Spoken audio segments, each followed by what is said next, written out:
خبر آپ کو دیں گے شہر قائد سے، جہاں پر کراچی کے نواحی علاقوں میں ہونے والی بارش سے موسم خوشگوار ہو گیا ہے۔ M9 بحریہ ٹاؤن اور DHA کے اطراف میں بارش کا سلسلہ اس وقت جاری ہے۔ مزید تفصیلات حاصل کریں گے ڈان نیوز کے نمائندے سید وسیم سے۔ سید وسیم، بتائے گا کن کن علاقوں میں بارش ہوئی ہے؟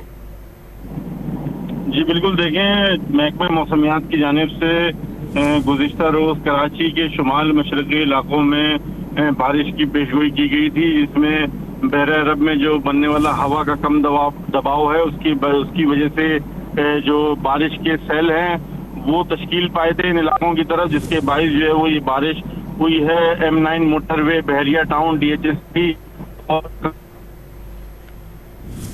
محکمہ موسمیات کی جانب سے گزشتہ روز بھی بارش کی پیش گوئی کی گئی تھی، جس کے بعد آج دیکھا گیا کہ کراچی کے مختلف علاقوں میں بارش کا سلسلہ شروع ہو گیا ہے، جس سے کراچی میں ایک حبس کا جو ماحول تھا وہ ختم ہو گیا، جس کے بعد موسم خوشگوار ہو گیا۔ تفصیلات بتا رہے تھے ہمارے نمائندے سید وسیم۔ بہت شکریہ آپ کا۔